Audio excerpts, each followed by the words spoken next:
Une chambre à nous à 1 an déjà, et oui, on a soufflé notre première bougie. Alors en guise de petite intro à cette vidéo, je voulais vous remercier chaleureusement à vous tous et toutes les membres de ce book club. En 1 an, on compte plus de 650 membres sur le groupe Facebook, plus de 170 followers sur Twitter. On a lu 12 livres depuis l'année dernière sur des thèmes aussi divers que variés. On a fait une petite rencontre à Paris avec une des autrices qu'on a lues. Et on a toujours des partages et des échanges super passionnants et intéressants avec vous tous et avec vous toutes.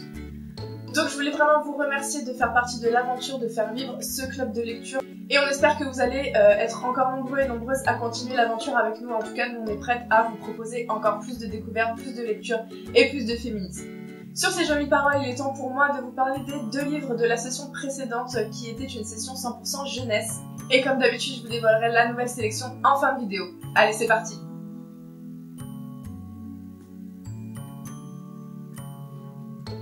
Viser la lune est le premier roman d'Anne-Fleur Multon, c'est aussi le premier tome de la saga Allo sorcière. Le 2e tome est sorti le 25 janvier, donc n'hésitez pas à aller le découvrir. Les illustrations de la couverture et à l'intérieur du livre ont été faites par Digli elle-même, et c'est un roman qui s'adresse à un public à partir de 8 ans. Dans ce roman, on va rencontrer 4 jeunes héroïnes, toutes aussi différentes et dynamiques les unes que les autres.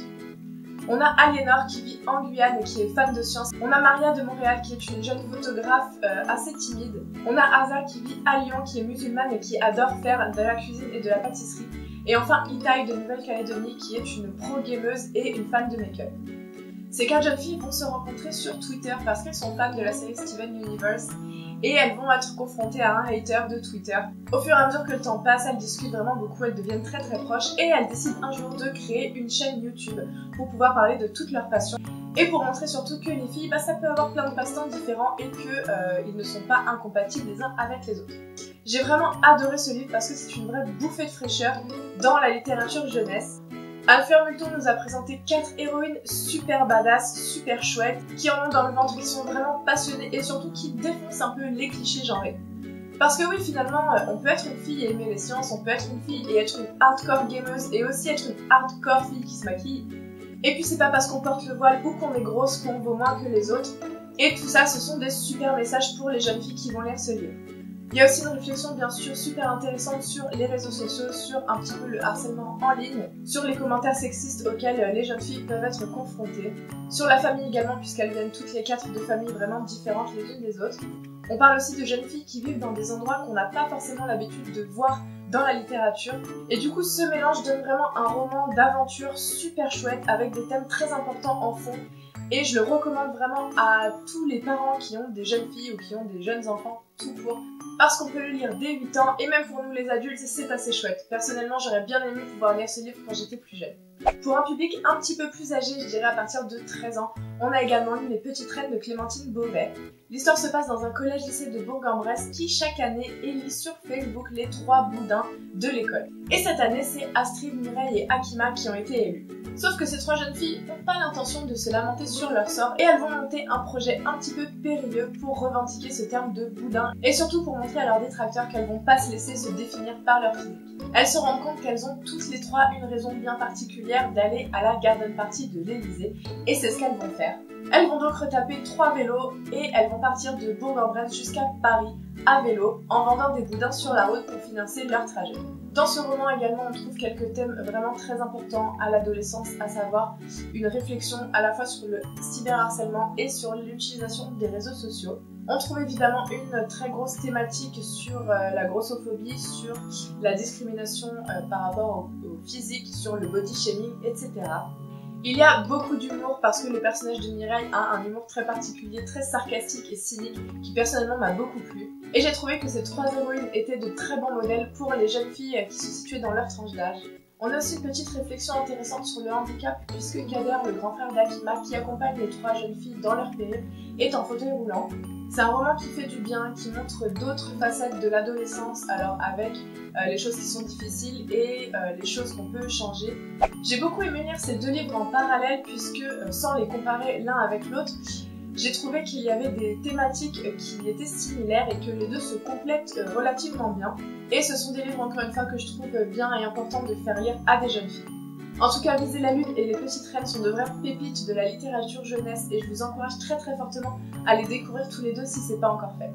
Et on repart donc pour une nouvelle session de 2 mois qui va commencer à partir d'aujourd'hui jusqu'au 31 mars. Pour les 2 prochains mois, on voulait souligner l'importance de l'intersectionnalité du féminisme. Donc à savoir que le féminisme n'est pas que pour les femmes cis, blanches et riches. On vous propose donc 2 livres sur le féminisme noir et l'afroféminisme. Et de mon côté, c'est un roman que je vous propose, il s'agit de L'œil le plus bleu de Toni Morrison. Je vous montre ici la version en anglais puisque c'est celle que j'ai dans ma bibliothèque, mais il existe évidemment en français aux éditions 10-18. Vous n'êtes sûrement pas sans savoir que Toni Morrison est une des autrices noires américaines les plus importantes de notre génération. L'œil le plus bleu, c'est son premier roman et ça va parler entre autres de Pecola, qui est une jeune fille noire dans les années 40 aux États-Unis et dont le rêve le plus cher est d'avoir une peau blanche et des yeux bleus. Alors je vous préviens qu'il y a beaucoup de trigger warnings dans ce livre comme on peut s'y attendre avec Toni Morrison. Il y a entre autres un trigger warning viol, inceste, pédophilie, abus sur enfants, violence physique. J'ai l'impression que ça va être une lecture très dure mais néanmoins super importante pour comprendre pas mal d'enjeux qui touchent les filles noires, surtout aux États-Unis et c'est pour ça qu'on voulait quand même vous le faire lire dans la mesure du possible. Comme d'habitude, je vous donne rendez-vous sur la vidéo d'Opaline pour connaître l'autre livre qu'on vous propose de lire cette session. On voulait préciser un tout petit changement dans le fonctionnement du club de lecture. C'est juste qu'en fait, on a choisi d'arrêter de se limiter dans le choix des livres. Jusque-là, nos 2 impératifs principaux, c'était que le livre soit traduit en français, évidemment, et qu'il soit disponible format poche. On s'est malheureusement rendu compte que ça nous limitait vraiment beaucoup dans les choix et qu'il y avait pas mal de livres qu'on aurait trop aimé vous faire lire mais qui remplissaient pas une des 2 conditions en fait. Alors évidemment pour des questions d'accessibilité on va garder la règle de il faut que ce soit un livre traduit en français, mais on a décidé de ne plus se limiter au format. Donc dans les prochaines sessions vous allez trouver parfois des livres disponibles seulement en grand format. Alors on sait que ça limite un petit peu l'accessibilité à tout le monde. Mais dans la mesure du possible, on essaye toujours de choisir voilà, au moins un poche dans les 2. Et évidemment, il existe toujours les bibliothèques et les médiathèques pour que chacun et chacune puisse quand même trouver le livre en question. J'espère que la nouvelle sélection vous plaira. N'hésitez pas à nous rejoindre sur le groupe Facebook du Club de lecture si vous ne l'êtes pas encore et à nous suivre sur Twitter si ce n'est pas déjà fait, toutes les infos sont en bas. Si vous avez lu Viser la Lune et Les Petites Reines, n'hésitez pas à me faire part de votre avis en commentaire. Et n'hésitez pas non plus à donner votre avis sur la nouvelle sélection. Il me reste plus qu'à vous souhaiter un bon week-end, une bonne semaine et à vous dire à très vite pour une nouvelle vidéo. Bye!